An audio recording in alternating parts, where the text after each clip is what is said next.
Horror Flicks and Music Mix. We are your hosts. I'm Dustin. And I'm Kevin. On this podcast, we discuss horror films, the scores, and the people behind the movies.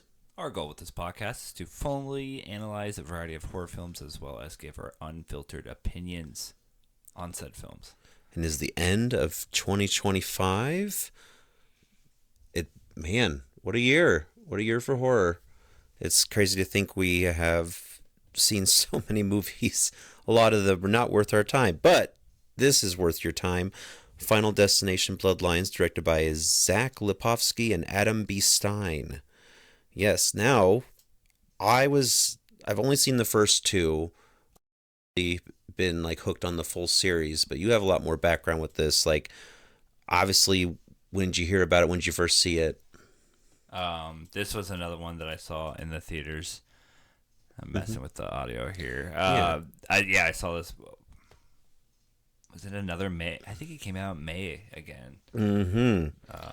It came out in May. Yep. Okay, so yeah, interesting. A couple weeks before Bring Her Back, because that was also May, I believe. And yeah, two May movies. Haven't watched just like Bring Her Back. I have just watched this the second time. So, yep.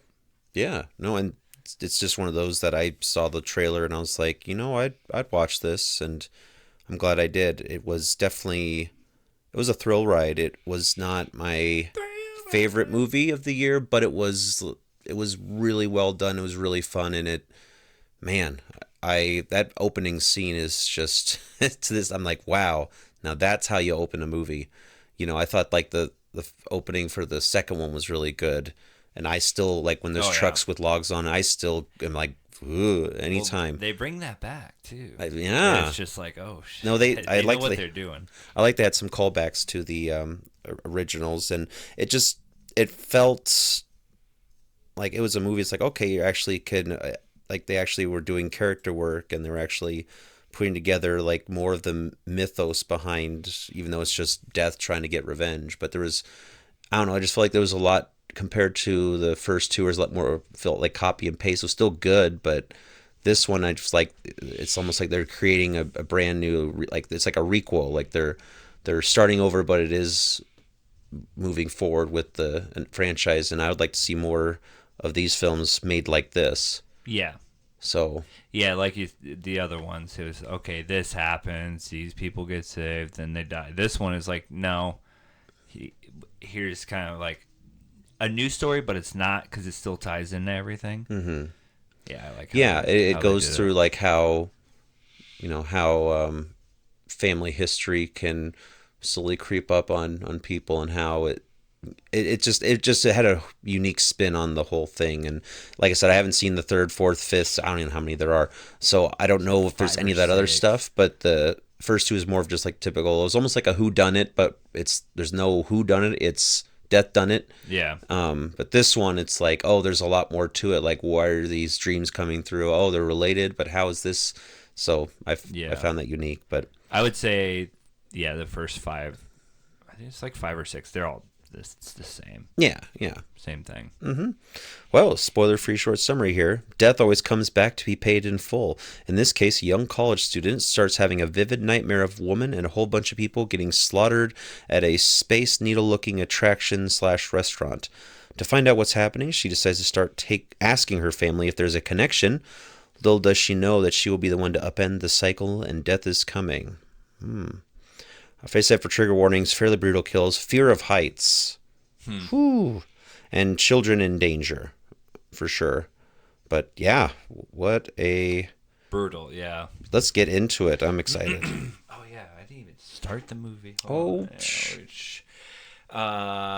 Yeah, so this is our first episode of the year.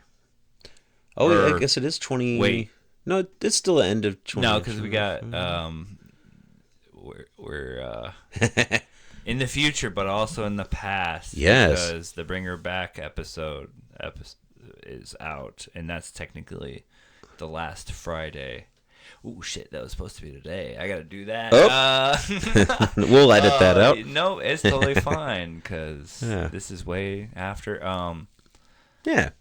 So this is Happy New Year. That's basically Happy New Year's, and we are starting the new year off with Final Destination Yeah. Bloodlines. And next week,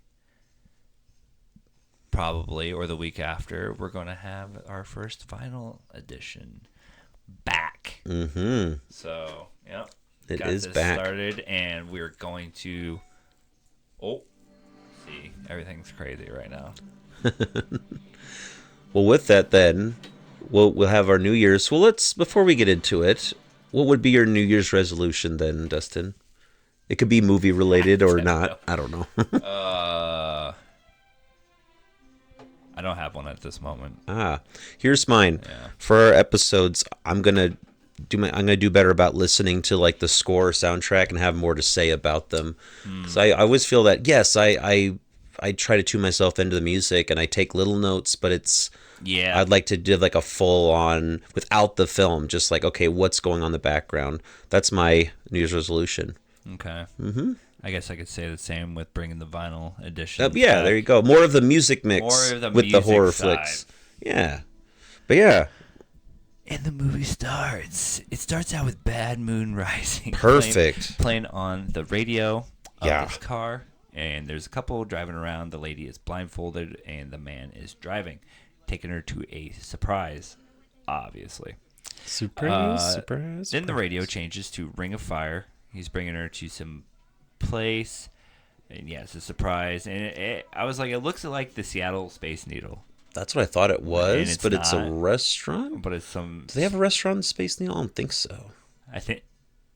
What is it? I don't know. I was at the bottom of it. I didn't go up. Yeah, we didn't go up either. We were busy that day. I was like, okay. We looked at it like, look. Yep. I don't know if it does. If anyone from Seattle is listening to this, let us know. Yeah. Yeah. So they show up. It's like we find out it's a new restaurant club type deal just opened up. And this guy is taking his lady on a date night, surprise date night, and they take the elevator up. She's all sketched out because she doesn't like heights, and they're overpacking the elevator. Yeah. You already just feel like, nope. There's That's why the just- fear of heights comes in for. I didn't write like every little detail down in this, but there's so many like just little subtle things that you're like, oh god, like what Final Destination basically. Well, does. someone who's hyper aware, like I know when I go to a new place, I tend to do that, like where are the exits, or like, ooh, that's, just little stuff. So what she's doing is exactly what I would do, except for as soon as the elevator was packed, I would have been like, nope, we're going home. Yeah, I've been stuck in an elevator for Oh yeah, 2 hours. not fun. I would be like, yeah, I'll wait for the next one as well. So they take the elevator. She's kind of, sketched out. The bellhop's all talking about how the structure was completed 5 months ahead of schedule. And she's like, is that a good thing? And that's probably not a good thing. Usually not. They're cutting. That's. Titanic was finished ahead of schedule. So. Oh, shit. Oh, there you go. People of the construction world. Don't rush it. All right? Everybody knows. OSHA says cutting corners and taking shortcuts is the most, the most accidents happen from doing that. Unless it's road construction in Omaha, which. They just take forever. Ooh, Jesus we've had a. fucking Christ. Oh, yeah. I know I could go on about that for hours. Let's get back to the movie. So, yep. They get to the top. They're trying to get into the restaurant, and the front waiter's like, no, sorry, we're at capacity. And To let him go all the way up there. That's what an awful thing.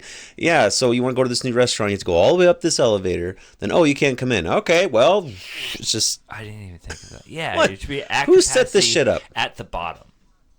Nope. Sorry, we're at capacity. You gotta take gotta- the reservations at the bottom. That's how it should be. Yeah. But so they get past the dude somehow. They just go like, "Oh, act natural," and they go on sneaking out, go by the window, checking out the view, and then there's a dance floor, and there's a live band. The dance floor is made of glass. I wonder if that's going to take, you know. Yeah, as soon as I saw that, you're just like, oh no. What? Yeah. Iris, that's her name. She's having anxiety about pretty much everything. Dance floor is made of glass, and she runs off to go puke. And then when she does that, a piece of a chandelier falls and cracks the glass dance floor. Then we find out that she's actually pregante. Pregunta. Yep, she's pregnant. And she's like, oh, I think I'm about a month in. And that's when we get her name, Iris. She's there with her boyfriend. He doesn't know, but little does she know, that he's about to propose, and that happens. And it's a whole thing. Okay, so a series of event happens. The woman, they're out on the balcony. A woman's hat flies off. Kids throwing a penny. It's always pennies. Or Yeah. someone. Yeah, I just love with these films. It's like the game Mouse Hunt, where it's like one little thing triggers a whole series of just Mousetrap? Mouse Hunt. Trap? Mouse Hunt is that movie. Yeah, Mouse Hunt. Mousetrap, I think, is the game. Let's see here. Oh yeah, I'm talking about Mouse Hunt. Sorry, the movie. Oh yeah, the movie's which awesome. is amazing. Yeah, Love that I movie. used to watch that all the time. Yes, I showed that to Connor the other night. I thought it was the funniest thing ever. Nice. But it's very similar, where it's like one teeny little thing. In this case, a fucking penny from a really douchey kid. Just Yeah. He's like, yeah, because he's about to throw the penny, and the guy's like, hey, don't throw it, you could kill somebody. Like, Yeah. the penny? Yeah. But he's like, oh, I'm sorry, sir, and then he does it anyway. I'm like, little fucker. Where's your parents at? Whoa. She's. All right, so my wife says she's sick, but she's playing Lethal Company on her computer in the other room. What's that? Oh, dude, you haven't seen that? It's pretty fun. It's scary. That was her yelling in fear. Oh. If anybody caught that on, I'm gonna put this on my phone. Lethal Company. It's on PC. Yeah, if you have, I have it too. Right here, Lethal Company is on, and we use Discord. And you basically work together to collect loot from these like crazy planets that have like monsters. And you try to not die. Well, and meet a quota. Oh, it's only $8. That's not okay. Well, that's good to know. I'm gonna have to try that out. If you get it, we play. Mm-hmm. Like you can play with. I could probably play it on my iPad player. or something. We'll see. Or my Mac. But okay, yeah. So that was her yelling because she's like, "Oh my god!" Yeah. There is some scary parts in that game. It's fun. Mm-hmm. People probably know what I'm talking about. Yeah. Okay. Final destination. Kids throwing the penny. Woman's hat flies off. Home dog proposes, and then she tells him she's pregnant, and he's like, "Whoa! I'm the luckiest guy in the world." They cheer. They go celebrate. The kid throws a penny. This time, it was after the security guards telling him, "Hey, don't." And it gets sucked back into the air intake and lodged in a fan. And then the band starts playing Shout. Oh. Everyone's dancing. Everyone's jumping up and down on glass. And this is not like, this is the 60s, so it's not like strong plexiglass. I think it's just glass, which who put this shit together? What architect was like, yeah, this is a good idea? People, 60s. Man. This is 60s. Fucking 60s. Penny becomes unlodged, and also at the same time, like some gas starts leaking somehow. There's a lot that's going on if you don't pay attention. The gas is leaking. Penny becomes unlodged. The floor breaks from people jumping up and down, and all hell breaks loose. Basically. All hell. And then this part's funny as fuck when he's like, it changes to raindrops keep falling on my head. And people are literally falling from the sky. Yeah. Raindrops. I mean, I love they show they saw people falling down, and then they show the impact. It's just boom, and like just blood and guts just flush. Like, oh, it's nuts. It is gnarly. Yeah. Boyfriend dies. Chaos. People panicking. Lady gets set on fire. Oh yeah, the gas leak. It's just so much chaos. Place explodes. and I said it's going to be impossible to count the deaths here. And oh yeah, let's pack the elevator to get out. When the building's on fire, you're not supposed to take an elevator. To my knowledge. Nope. Never, because power can go out, then you're stuck in the elevator, and then you burn to death. Yeah. So the whole point of take the stairs. You take the stairs. People are taking the stairs and the elevator. Elevator goes down, and I said, "Holy shit, that dude got smashed/split in half." Yeah. Well, yeah, because he's trying to get out of the elevator, and then He's it like, goes. He's trying to get in. It goes down, just boom. Like halfway in. Golly. It's just so brutal. You're just like, holy shit, yeah. Yeah. Kid finally gets it by having a piano fall on him. Oh. The Penny kid. Yeah, no one. I bet everyone in the theater was like, yeah. Whole building's starting to come down. Iris is trapped at the top, and her and this other kid are trapped. The place crumbles. They go down with it, and oh my god! So she's like hanging on, but it's actually the engagement ring stuck. Like it's stuck between two like rebar poles sticking out of the concrete. Oh, yeah. And her finger stuck, and then it fucking just degloves her finger. Oh, it's just like, no. After all of this chaos, that's the thing that got me. Oh, that was. I was like, no. Yep. She falls to her death, and then that's when we get it was a dream, and we meet Steph. Mm-hmm. So yeah, the beginning. And excellent beginning. I think that's just crazy. It's crazy. Even though I've only seen 2, I'm going to assume that that's probably the best intro in the series. Oh, they definitely ramped it up. I mean, that was just chaos in the best way possible. Because I was just like, I know it's going to get crazy, but I just didn't expect that. Like, there was, yeah. And then the woman's, like, trying to hold on the piano, like, just goes into her face. There's just so much. Oh, man. So much happens. Yeah. So much happens. All because of a fucking penny.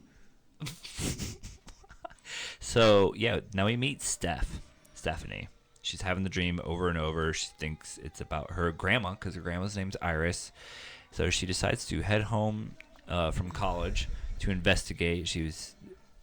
I was like, she's staying out of friends or something, but I think it was from the dorm. Yeah, college. Now that I think about it. We meet her dad and brother. Dad's name's like Marty, I think, and Marty and Charlie or something like that. The brother's name's Charlie. Steph brings up Iris to her dad, and he's like, nah, I don't want to talk about it. Then find out that her brother's going over to her cousin. She's like, okay, I'm going to take you over there. She goes over there. Her dad tells her to not bring up her grandma Iris to her uncle. So we get over to the cousins. We meet Eric, Julia, and Bobby, and the aunt and uncle Brenda and Howard. Typical happy family. Steph is extremely straightforward with like everything. Oh yeah, hey guys. Oh yeah, where's Uncle Howard? I gotta talk to him. Just like just beelining to figure this out. And it was kind of annoying to me how straightforward she is, but at the same time, in other movies, when they like withhold information, you're like, why don't you just tell them? You know what I mean? Mm-hmm. Well, there's a fine line, I feel, in between. Yeah, I think especially with the trauma that she has of her mother abandoning them, like I think that just is her defense mechanism, is to, instead of pussyfooting around the issue, just to get right to it. Yeah. And I think that's why I appreciate her character, because she just like did things that normal people would do, not just like in a movie. They'd be like, I want to know answers, and I'm not going to be like, oh, I'm not supposed to talk this. Well, fuck that. I want to know what's going on. Yeah. Because if I was getting dreams of this every night, I'd want to know too. Yeah. Hell of a dream every night. God damn. Yeah, it's about to get... God damn. Whoop. Oh, Jesus. As soon as that started, I was just like, oh, God. Raindrops are falling on my head. Just like, Jesus. Jesus Christ. Oh, man. Yeah, if you guys have to see this opening scene. I mean, watch the movie, but the opening is just... holding on to the gut. No! Yeah. Woo! You can see our faces watching this on the YouTube video folks, because the what camera you is get for right trying to above the flambe. TV. Whoop. Yep, she's on fire. Jesus. God damn. It's Here's almost the comical gas. how crazy it is, but it just It's open flame. Whoop. Penny. Fucking Penny. Yeah. Dead. Some bitch. Yeah, when I saw this in the theater, I was like, holy shit. Yeah. Like, whoa. That would be something experienced in the theater for sure. Yeah.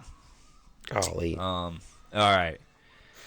Steph had this dream that we're currently watching. It's fucked. She's at her cousin's. Yep, we get Eric, Julia, Bobby, Brenda, and Howard. She's really straightforward, and she goes to Howard to talk about his mom, Grandma Iris. And everybody's like, nah, we don't talk about Iris. She's dead to us. She's crazy. She's obsessed with how her kids. Mm-hmm. So Howard is like, yeah, she was fucking crazy. She obsessed with how many ways that, your mom and I could die. Yeah. And this and that. And we find out that later on, like, Steph's mom, who's not in the picture, for a reason. Yeah. Uncle Howard says she's too dangerous, unwell, and psychotic. Meanwhile, the cousins were looking for Paco, this little turtle. It's like this big. Her aunt gives her a hint to not look in the bottom drawer of the dining room cabinet. Of course, she goes and looks, and there's an envelope there and a picture of Iris and her husband from 50 years ago looking exactly like the dream. Mm-hmm. Whoa. So she drives out to the woods, finds her grandma, lives in a fortress. Yeah, literal fortress. Iris tells her to fuck off. So I have something to say. So she tells her to fuck off. And she's like, no, I'm your granddaughter. She's like, okay, empty your pockets, and then lets her inside. So my question here is, if you're so afraid of death and like a person coming into your house with like a pencil or something in their pocket, why do you have all these like fortress spikes all over your fucking property? Do you literally not go outside? Yeah, because those are all dangerous. Right. It wouldn't make more sense to have no sharp objects of any kind and to like put like bubble wrap around every sharp corner. That's what I was thinking. Yeah. So like that. At least she's trying. It worked for a bit. Fighting off death with fucking. Yeah. Yeah. Right. Her aunt, fortress, yep, goes inside, shuts the door, and then when she shuts the door, a fire extinguisher falls outside. Comes into play later. Mm-hmm. So Steph's dream is obviously Iris's premonition, because Iris is like, yeah, that's the premonition I had, and then I saved everybody. She tells the story when it starts up. Okay. So she starts telling the story. It starts up with the woman's hat flying off, the penny, the proposal. Iris is freaking out, telling everybody stop dancing. She saved everybody's life that night, and they closed down the restaurant and never reopened. Yep. How it should have been. Mm-hmm. So somehow this burden has now passed from Iris to Steph, and Iris is like, I don't know, I got diagnosed with cancer. Maybe that's it. I don't fucking know. I like how they were like, oh, I don't know, it just happened. Yeah. Death is coming for her family, and Steph is like, okay, you are crazy. And she tries to leave, and then Iris is like, fuck. So she goes outside. She knows what she's doing. She follows her outside. She's like, fuck. Here, take this book. So she's got this book of her life's work. Yeah, and like how to avoid in almost every situation horrible accidents. Yeah. Mm-hmm. And she gives her the book. And she goes outside, gives her the book, and she's like, well, watch, because seeing is believing. Then the fucking wind knocked the wind thing off, and it fell down, and then it like hit the fire extinguisher, which like pressurized it and set it off, and it flies at Iris's. Like just right through her face, like like that. Mm-hmm. Through her face, right in front of Steph. Kills her. And Steph fucking screams. Yeah. Yeah. Damn. So. Kill number 101 or something. I don't know how many people were killed in the beginning. Oh, that's crazy. But Yeah, so how are we going to count these kills? Because technically she saved everybody's life.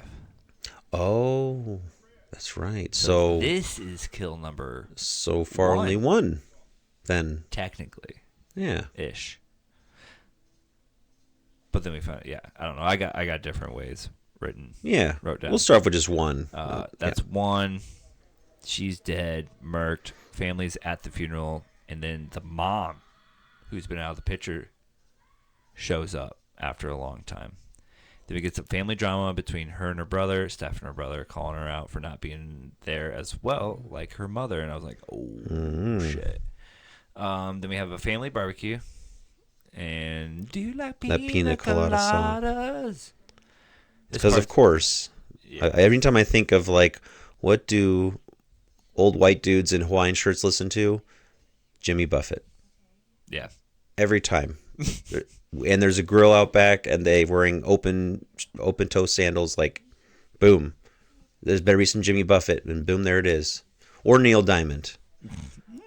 But Neil Diamond's much better than Jimmy Buffett. R.I.P. obviously to Jimmy, but God, if I don't hear any of his music ever again, I'd be happy. This part is in the trailer, so it's like mousetrap style stuff, tension building. And Dad gets ran over by the lawnmower. Oh, reminds me of Frankenhooker. Yeah. Yeah, I was thinking that too. I said, but hey, their mom showed up. And, okay, so that's basically what happens. But here's the longer version. Okay, Steph starts looking over the book that her grandma gave her, which shows some stuff from the previous movies, like the plane. Yeah. And this and that. And then, so somehow I missed it. A piece of broken glass falls in the ice tray. Yes. And it gets scooped up into these drinks. So we got a piece of glass in somebody's drink. That is one of the tension building parts this whole scene. You're like, who's going to drink it? They kind of like do little fake, and stuff like that. There's also the rake facing up on the trampoline because we're jumping on the trampoline. Yep. I wrote, poor Uncle Howard, before he gets lawn mowed, he tries so hard to keep the family together and to bring Charlie's mom, his sister, back to their life. So here's what I got it down. Mousetrap. Beer bottle gets knocked over. Hits a button on a spigot, because I've never seen that. You usually have to crank a fucking spigot. Releases water into a hose. It's one of those flexible hose. It gets all flexed out. Yeah. Gets full. Knocks over some of the lawn rakes and stuff. Fucking rake falls over. There's a tear in the trampoline. And then Uncle Howard steps. Okay, so the rake falls over. It hits the glass, the cup that has the glass shard in it.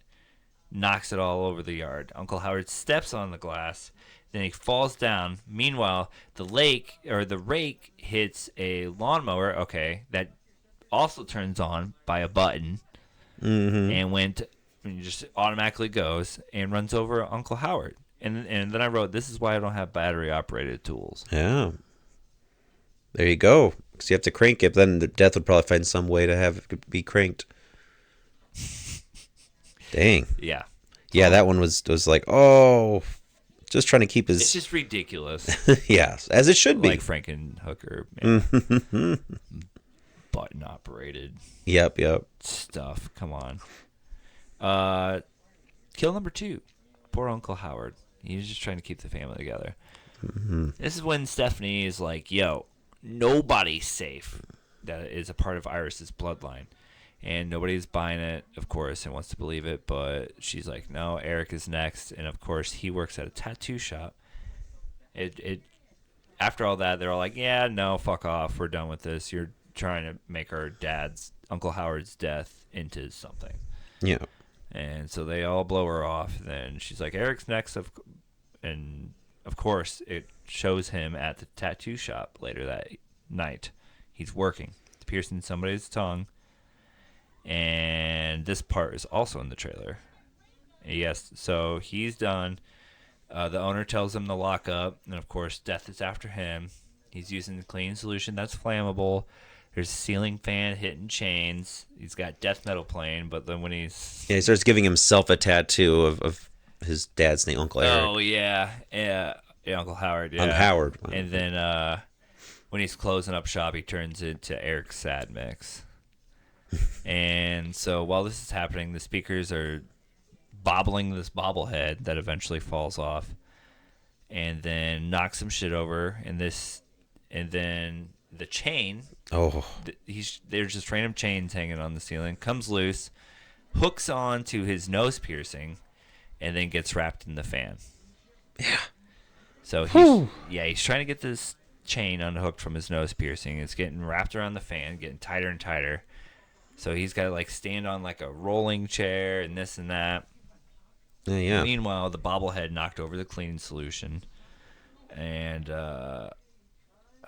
somehow a fire starts. Yeah, I think let's see, the solution starts, and then something with his tattoo gun, I don't maybe, remember.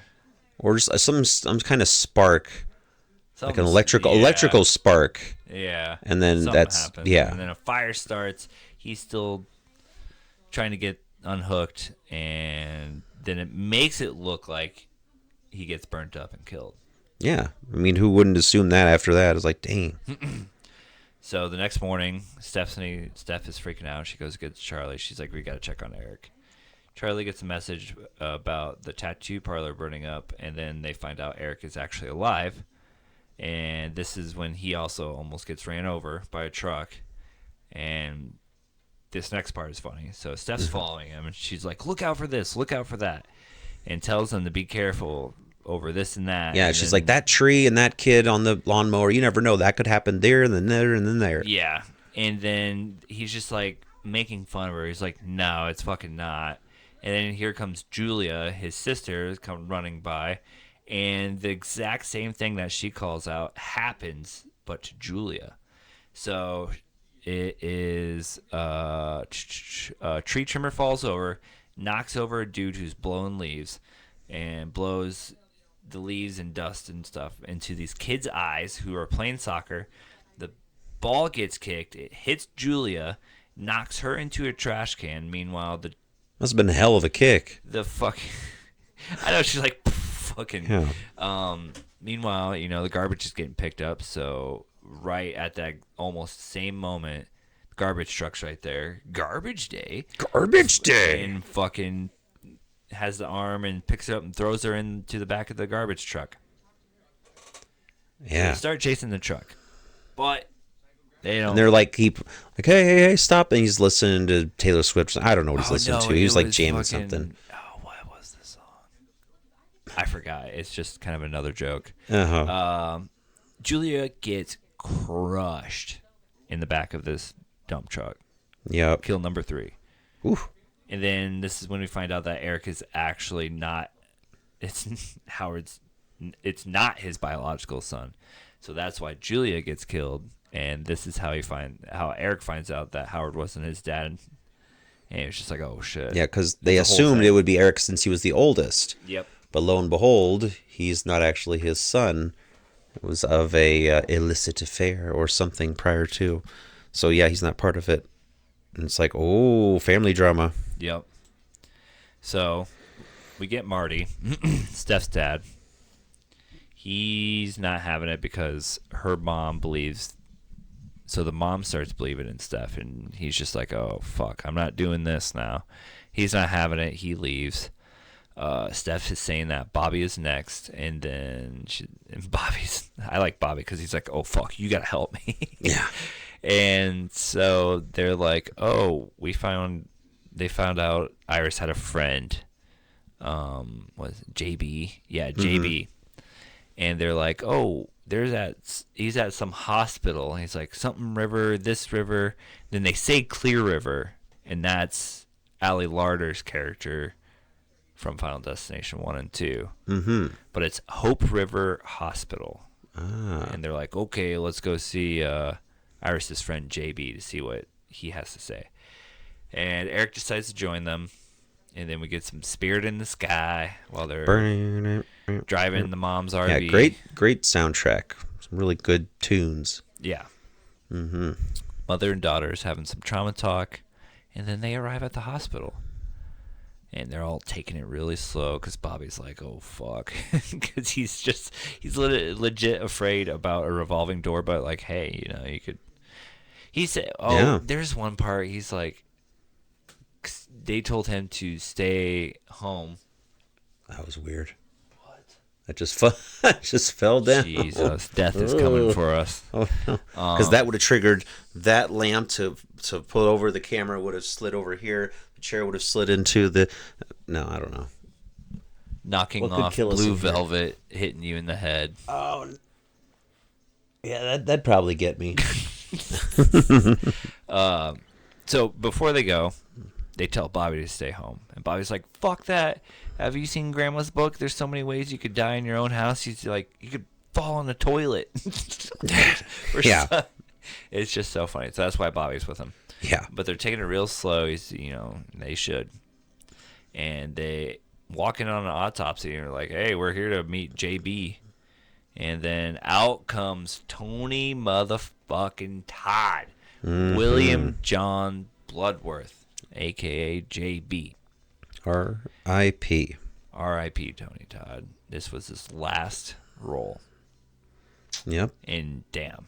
So we find out that he was the little kid back in the day that Iris had saved at the Skyview incident. And then we get his monologue that almost brought me to tears. This part, because they just gave it. They just said, "Say whatever you want," and he knew it was his last moment, so they just let him go for it. And yeah, they had the whole crew in tears. And yeah, because how was it, like a week after that he passed? Oh, I don't know. Oh, okay, it wasn't too long after that scene. Dang. But they just said, yeah, we had stuff written, but they just wanted him to ad-lib what you want to tell your fans. And oh yeah, that hurt to hear, because you got to meet that guy. I would have loved to have met him. His work, and not only Night of the Living Dead remake, but Candyman, obviously, it's just incredible. Very underrated. The fuck out of me. Yeah. I only got a picture with him, but that's good enough. I don't have anything signed. And now that I think about it, I'm like, fuck. I would have had so please sign this. That, yeah. So he says, "I'm going to enjoy the time I have left. Life is precious. Enjoy every single second." And I was like, God damn it. Yep. A moment. So there's two ways to break the cycle, according to JB. You either have to kill someone and take the time they have left, or die yourself. So Eric decides to... So by die, I mean die, but then somehow get brought back, if you're lucky. Mm-hmm. Oh, no, it's going to be like Flatliners all over again. Yep. So Eric decides to... he's like, all right, this is what we're going to do. He takes Bobby. They go run off, and he's like, this is what we're going to do. You're going to save everybody. Bobby's allergic to peanuts, peanut butter, nuts. And Eric's like, I'm going to go buy something that has peanuts in it. You're going to eat it. You're going to flatline. We're already in the hospital. You'll be fine. Yep. Sounds like a good plan at the time. So they make a whole scene getting... so he was just going to get, like, salted peanuts, and Bobby's like, no, give me the peanut butter cups. They're trying to get these peanut butter cups out of the vending machine, and it's a whole thing. They're like shaking the whole thing. You're like, oh my god. Of course, they always have that thing on the side that if you tip it over, it could kill you. Yeah. And I was like, oh, that's gonna be. But yeah. Nope. They're gonna. They. I love that when this film is they keep showing different ways of, oh, this can happen. Oh, nope, just kidding. Yep. They're like fake jump scares, but they're... I wouldn't call them jump scares. They're like fake expectations. They're bait and switch. That's what it's called. Yeah, I like that. Yeah, there's a lot.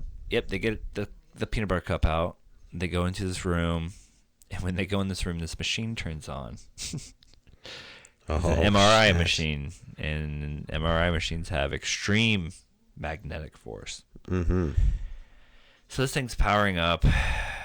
They're like, they don't really pay attention to it. Eric's making Bobby eat the peanut butter cup. Bobby's scared, obviously. He's like, and he asks Eric to look after Paco, his turtle. And then he just takes a nibble out of this cup. Starts to have a reaction. Something happens. The button on the machine gets hit, and it powers up even more over the capacity that's actually supposed to. Eric's phone gets magnetized, and then his piercings start ripping off. He's got the ear piercing, the nipple piercing, and then this dude's got a Prince Albert wiener piercing. No, I was already like with the ears and nipples. I'm like, I bet he would. And then I saw his pants. I'm like, oh yeah, no! You see it, and he's just like, oh my god, because it's like about to,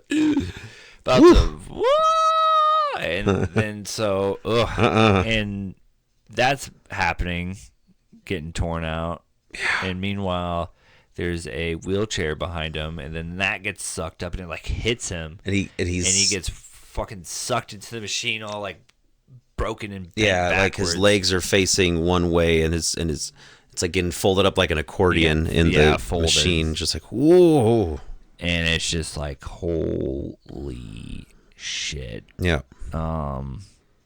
Eric gets fucked, basically. The worst. I said easily the worst kill in this. That would it would just be terrible. That would be pretty terrible. So what we got? Iris, Howard, Julia, Eric, and while this is all happening, Bobby dies too. Yeah. So now it's just Steph, Charlie, and their mom. And they decide to go hole up at the grandma's house, or the fortress, sorry. And I wrote, I like how death is always in the form of wind. Mm-hmm. And it's just like a little breeze, and it's like, oh, fuck, death's coming. He's planning something. He's out there. Yeah. It's just, oh, man. Death is in the form of wind. They are like, fuck, we gotta get through this gate. They crash through grandma's gate. Steph's seatbelt gets stuck, of course. And I said poop, the house just blew up. Poop the house. Poop the house. Poop the house just blew up. There's another gas leak that happens. Man, these guys gotta get there. Blows up. Mom gets kind of fucked up. She's still alive a little bit. The RV gets flipped into this pond, and Steph is stuck because of her seatbelt, and she's stuck in the water. She starts drowning. Charlie's stuck under a part of the house. The mom comes back to save Charlie, but then she dies. Charlie goes try to save his sister, kind of fades, and he somehow managed to pull her out of the RV that's in like this much water. But yeah, saves Steph, claims that he brought her back to life. Yeah. Flashes forward, however, much later in time. Charlie's going to prom, I think, or homecoming. It's one of those. We get a rolling penny. Oh, the fucking pennies. From a lady. Luckily, they're worthless, and I won't see them as much anymore. Oh, see? The government is on to something. They like, saw look at this. Someone in the government was like, look at those pennies doing all this damage. We just got to get rid of them. We got to discontinue. Discontinue the penny. Yep, so there's a penny from a lady. It's rolling around because she drops it. She goes to buy a cookie at a lemonade stand and drops the penny. Rolls down, gets stuck in a train track. Then all of a sudden it's Charlie and Steph talking to some random dude who's like, he's a doctor. He's like, yeah, technically you didn't die if you're just unconscious. Oh. And they're like, oh, fuck. Steph starts freaking out. They're looking around. And then they hear the train, and it comes crashing through the neighborhood. Yeah. Just chaos like, God again. Damn. Just like in the very beginning, we saw train tracks. I think it's the same train tracks. Probably. Mm-hmm. Oh, yeah. Now it's just off the rails, literally, and just plowing through the town. You're just like, God through damn. this neighborhood, yeah. Mm-hmm. And then, like, they run, it kind of stops, and then all of a sudden the back... I can't even think of the goddamn cargo. Wood lugs? No. Oh, I mean, just like, all the back of the train starts the caboose? piling. The cabooses, yeah. And all that. And all the train cars just start going. And then the wood logs come flying over, and then because they're both laughing like, oh, we made it, and then they see the wood logs and it's just like, shit. Yep. And then they get smashed, and then that was the end. And Shout's playing. Shout, you know, you make me Wanna wanna. shout to my And you're just like, head. oh shit, Shout nobody down. got out. Nobody. There's no, oh, this guy made it out. You know. And I thought, is that a usual thing in the movies? Because I know the first one, technically they all die at the end. Second one, No. Devin Sawa makes it out, and Clear Rivers, because she's in the second one. oh yeah, oh she is right. Okay, yeah. And then at the end of the third one, whoever the main chick is, I'm pretty sure she dies and comes back. And then that saves two of them. And then 4, 5, and 6, I haven't seen nearly Okay. as much. So this is the first one I remember that everybody dies. Huh. Dang. Well, there you go. Yep. Well, sweet. I mean, scenes that stick out when we've said it. The whole opening sequence is oh It honestly all the deaths, because they're just like, oh shit. yeah. It's CGI obviously, but it's not bad. But I think this is where it's like, yes, this, because I've watched enough 2025 horror movies now to know, like, there are some CGI films, CGI gore that does well, as long as it is, it is put to the best of its abilities, like to really have it blend in with the background, or to have it really, pop, or to be able to mix that with practical effects and have a bit of both worlds. I think when I've been watching these movies, and like I saw Toxic Avenger, which I love the original, but the new one, it was mostly CGI, and it took me out of it, because Troma is known for what? Crazy practical effects. I've seen a few of their movies now to know that's what they're known for, but instead they went the CGI route. If they went, for practical with the cast that they had, I would have loved it. But it just, every time I saw it, I'm just like, doesn't look good. Just stick to what you guys know. Cheap, low budget effects. They look better than any CGI for the most part. But this, I'm almost finished with Frankenstein. Like, that's CGI that looks really good because, yet again, higher budgets, I guess. But if you don't have a higher budget for CGI, don't use it. I'm talking to you, Popeye, the fucking Slayer, man. That shit was awful. Okay. We're not going to cover that. You don't watch any of them. Jesus. I want to cover Frankenstein, but we gotta wait until there's a physical release coming out. Well, we should do an original. There's so many Frankensteins. Oh my god. The original James Whale one with this one. This new one is also long. It is. I'm not. Haven't finished yet. I keep trying to. I have like 20 minutes left. It is a beautiful film. Oh my god. When does that come out? I want to see. Yeah. I know Guillermo. He's a physical media freak, so I know he wouldn't lead us astray. I like how it says Frankenhooker. I mean, I know it's through Netflix, but Netflix does release, films on physical media, especially horror.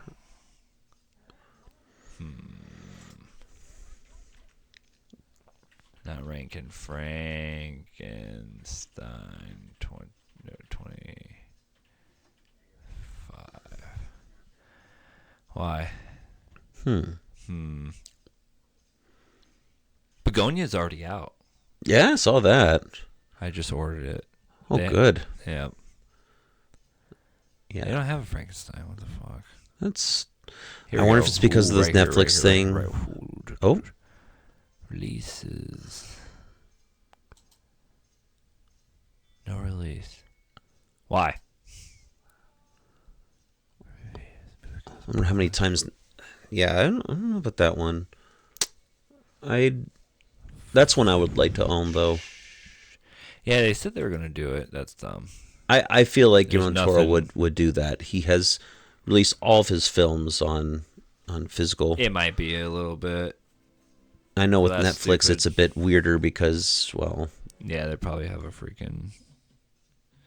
streaming only deal or something, and then when that runs out... 6 months or something. Yeah. Okay. What? Okay. All right. Scenes, yeah, all the kills. Yes. Back to the scenes. The beginning and the end. Because I was like, Yep, they died. Yeah, and going back to like the special effects, like I thought the CGI and they did mix practical effects too, and I appreciated that. I think if you go full on CGI, it better look excellent, or I'm gonna lose it, or not lose. Just gonna be disinterested. But if you go all practical effects, I'm always gonna like. I'd rather have like $10 budget practical effects, you know, than mid looking CGI. And I'm trying to think of another movie that had just full on CGI kills, and just I was just like, no. There's a few.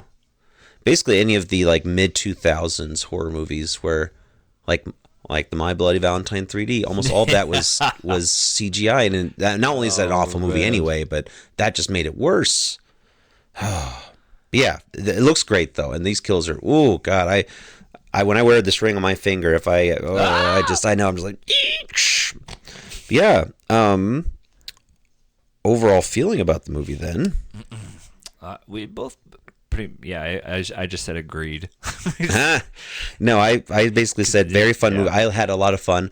I just felt that it was a little long near the end. It was starting to drag it out too much. We could have gotten 15 minutes out of it and been fine. Even 5 minutes out. Like, after everything, that last part. I think after the MRI scene, which is just excellent, then there's just like a 15-minute period where they're just, let's run, let's go to the house, let's run. Oh, now it takes a while before we get to the next part, and it's bogged down in like, family drama, which is like she confronts her mom about why she wasn't there, and she's like, I wasn't here because of this. Like, oh, well, that's why I'm not here either, because of this.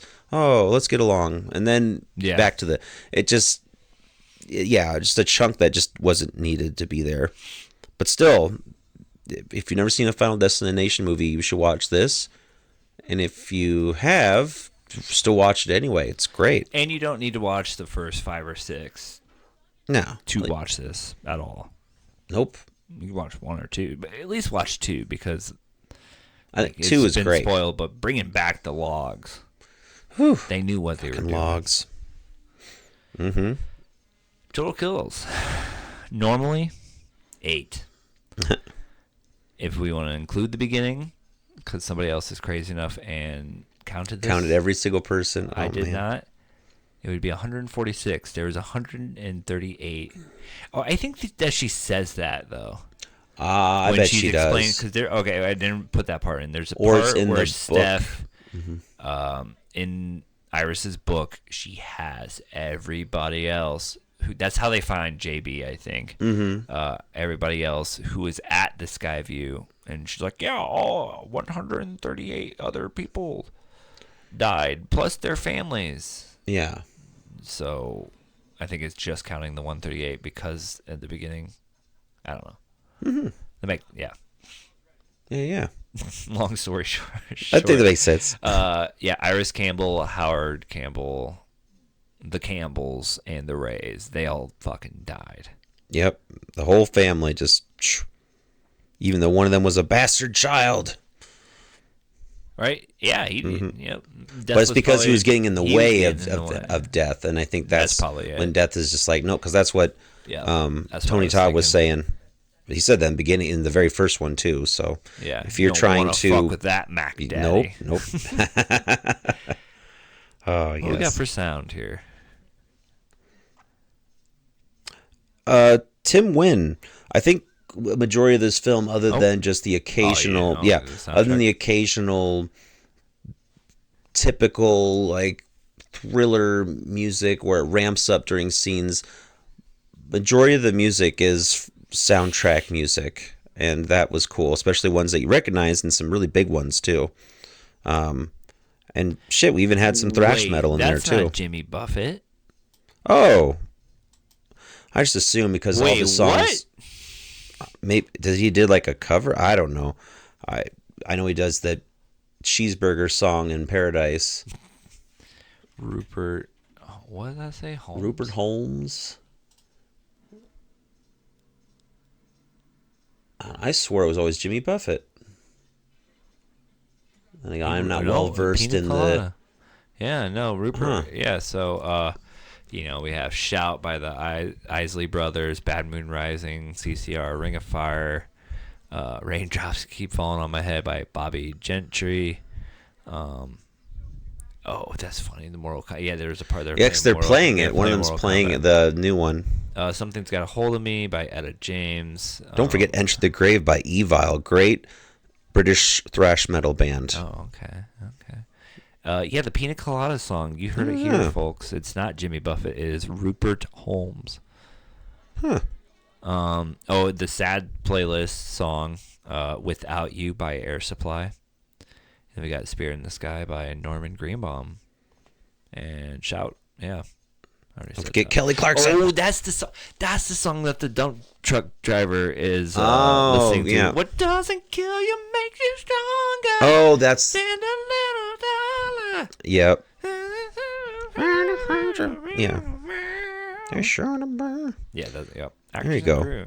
Yes, we got Caitlin Santajuana, Stephanie Reyes, Tio Briones as Charlie Reyes, Rhea Kilstit as Darlene Campbell, Richard Harmon as Eric, Owen Patrick Joyner as Bobby, Anna Lore as Julia, Tinpo Lee as Marty Reyes, Breck Bassinger as Iris, Gabriel Rose as Old Iris, and Tony Todd as William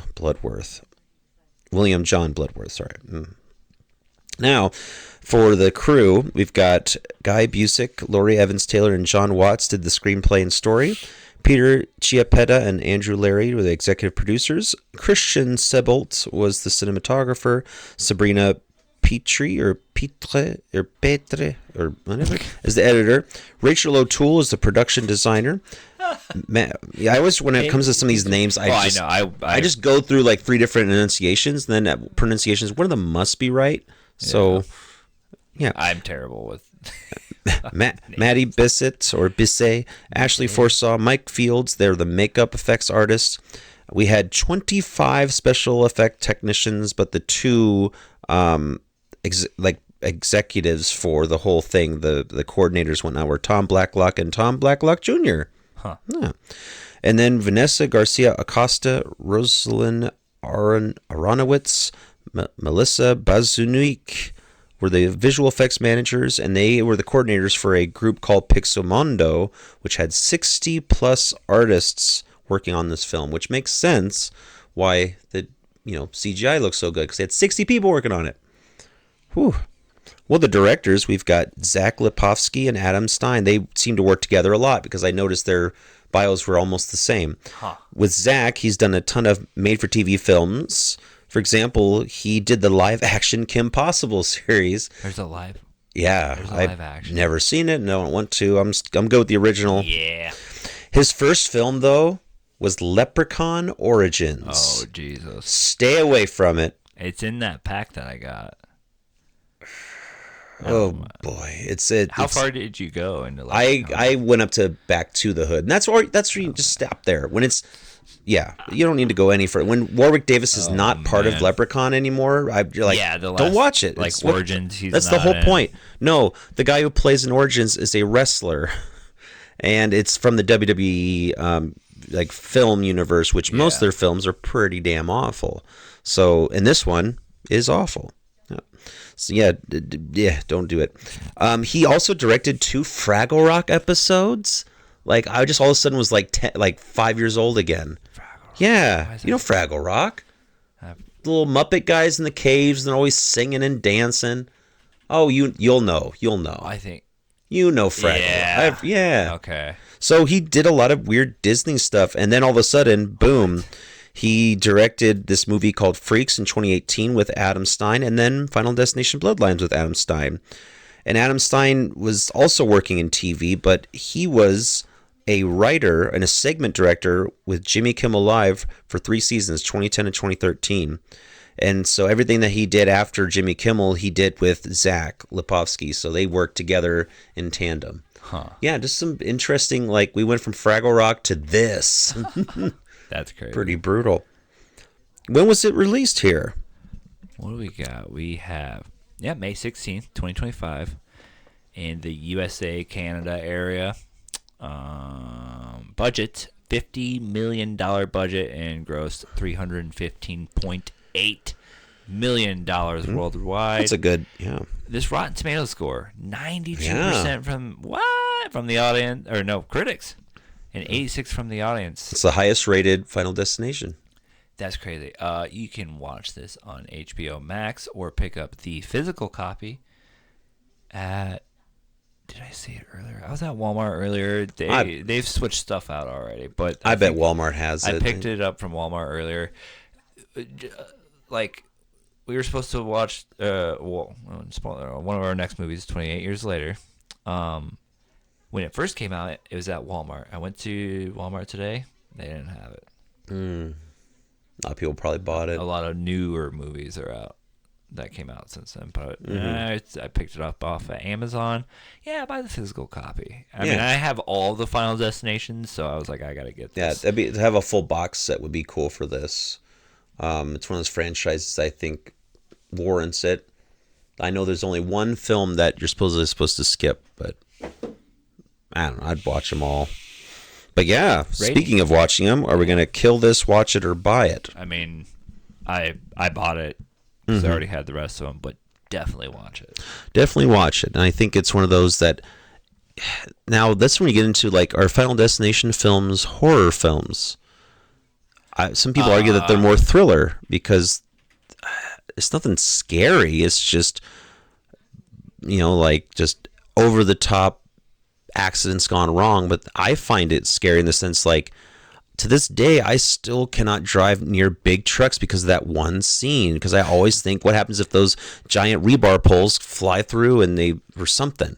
I'm just like, so to me, I see them as horrors, but yeah, you can make the argument that they're more thriller. I don't know. That it's one of those that there's that cross contamination between genres because some people say like Silence of the Lambs is not horror, it's a thriller, but it's like, but he eats a dude's fucking face. That's pretty horrifying. Yeah. So yeah, it's a good debate to have, I'd say. Let's see, what does the box of letters have to say?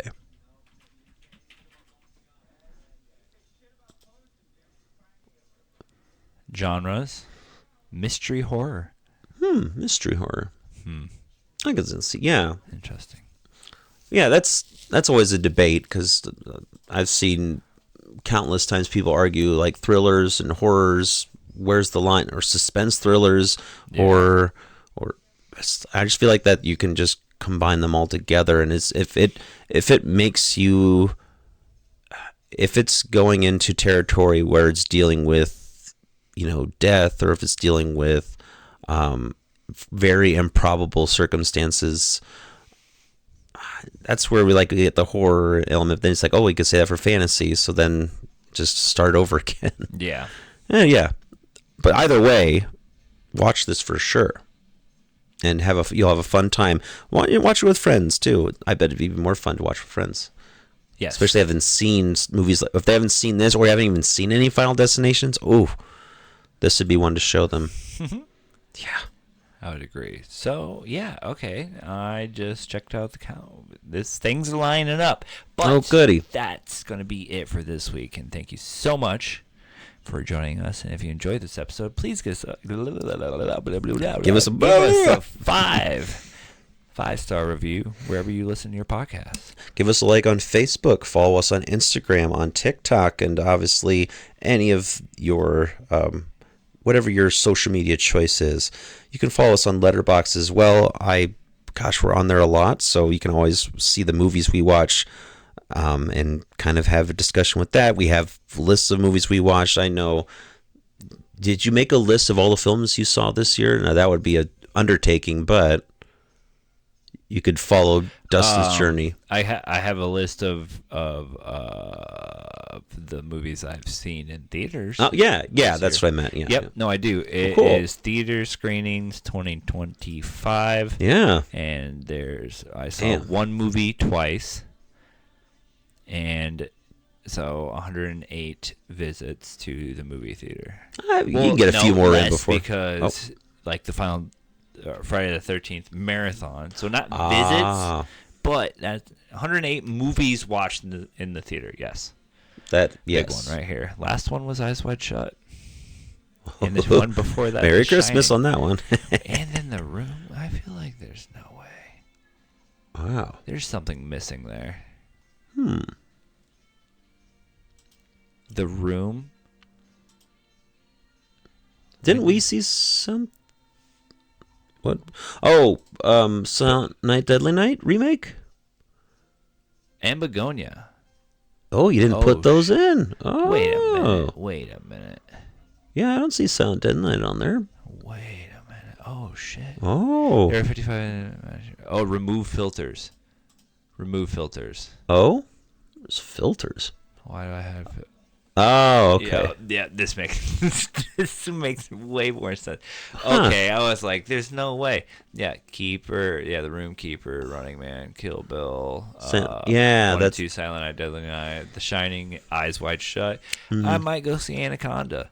yeah. And then Monday, which is in the past, I have tickets for an advanced screening of We Bury the Dead with Daisy Ridley. Zombie movie. Ooh, that sounds really That might interesting. be my last movie of the year. Yeah. So, Very cool. Very cool. yep, true story. Not gonna do it next year, but yeah, where can they like us? Yeah, obviously, yeah. Then for the letterbox, we should probably tell them, even though they know from every episode. But we like to do it. What's your letterbox there, Dustin? Yeah, you can see all this information at Dustin at HFMM Pod. And it's Kevin at HFMM Pod. We're like, yeah, we have lists of movies we've watched or we've gone through, and like to talk to you more about horror films. And another goal this coming year is to have more guests. And yeah, sure, it's cool to have like the big wigs, the producers, the composers, the directors, the actors. But we also like just have just regular folks that just want to come on and talk about a movie or two that they like. So if you're ever like, you know what, I want to do that, we'll have you on. We have covered 147 movies on the podcast. Ooh. I have a list on my letterbox. Oh, And that's not even like vinyl stuff because we've done different movies. Under that's the vinyl. true. But because you did actual Suspiria movies. vinyl, but no, we didn't do the movie. Yep. Which that's gonna happen at some point. Yeah, It's one of my it's favorite yeah. movies. Yeah. So that's 147 movies on the podcast. If you're Damn. looking for something to listen to, a lot of the episodes are double feature movies, I guess. Mm-hmm. Yeah. Yeah, it's weird to think that some people might listen to this as their very first episode. Welcome. Don't listen to that Beau is Afraid episode. We were still working the kinks That out was back the then. first. Ooh, We man. were like, let's just do this. But if we didn't just do it, Do it. if we didn't just do it, we wouldn't be here now. So thank you. Yeah, absolutely. On the next episode, I got it timed. Okay, so this is our first episode of the new year. Okay, January 2nd. Happy New Year! And then next week, January 9th, is going to be our first vinyl edition back at it with our new Great return. co-star, Kendra, who has a lot of vinyls and she wants to talk about them. Hell yeah. And that's totally fine. With the, I don't even want to, you're going to be like, really? So the vinyl we're going to be talking about is Once More with Feeling. For all those people who are fans of Buffy the Vampire Slayer, know that episode. It's a musical episode, and it's the soundtrack of that episode. That is really unique, and I will listen to it because I have no clue. I've actually never watched Buffy the Vampire Slayer. That'd be the most. It's like, so I showed Addie that once before she's ever seen any of it, and it's totally like you'd be like, "What the fuck?"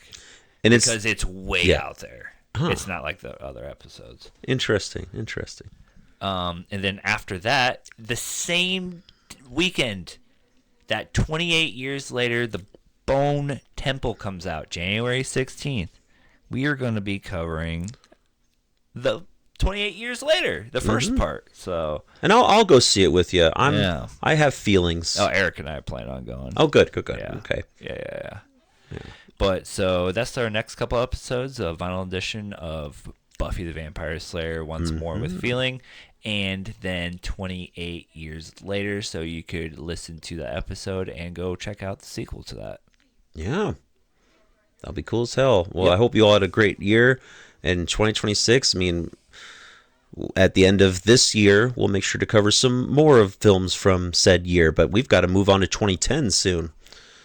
Yeah, we have a few more. Let's see here. Let's go over to the list here. Yes, indeed. 28 years later, boom. Frankenstein, we got to Yeah, I want to cover that. Brilliant. We got Conjuring, Together, Monkey, Black Phone 2, Ugly Stepsister. So Ugly Stepsister, yeah. That was a good one. We have a few more. Oh, yeah, okay. We have a few more. And then it's like Frankenstein, we could wait because I don't have Netflix, so I can't watch it. Companion, The Monkey, Black Phone. Yeah, Monkey 2. was very But Ugly Stepsister, I feel Conjuring, Together, Frankenstein when it comes out. Yeah, and 20. So we could a couple more, three or four, three more.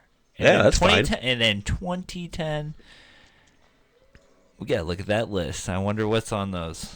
Some good stuff and some not so good. But yeah, because I know there's probably a Saw movie in there because there's a Saw movie every year from like 2004 on. I think like Insidious Part 2 or something. It's fucking Kelly Clarkson. Yeah. Make you find footsteps even lighter. Let's look here. Horror 2010. Oh shit! Ooh, Nightmare. Black Swan. I love that movie. Did we fucking Robber? Dude, have you seen that? I've not. Dude, I love you. Have 4.5 stars of so it. That's great. Fucking. I gave it 4.5. Yeah, fuck yeah, the movie was awesome. Killer Time. Oh, I Spit on Your Grave remake. Oh my. Tucker and Dale versus Evil Black Swan. Serbian. We've gone over this. Nope. We've gone over this. Now I think about it. I think we have a list here. Yes, I know we do. Yeah, because the Serbian film came. Oh, yep. Okay, we already have it. We have this all laid out already. We have it laid out. Oh my. Mentions but no full episodes. Serbian film. Oh yeah, Resident Evil Afterlife. I Spit on Your Grave. Piranha. Yeah, Rubber. I'll find. Did Rubber not make it? Okay, no, it did. Rubber and Tucker Dale and Dale. Oh, that's I love that. Yep. Okay, yeah, that'll be a good pairing. See, we kind of go by the fly that we have stuff already lined up and we forgot about it. That's okay. It's been a bit. It's been busy. Yeah. Until then, stay spooky.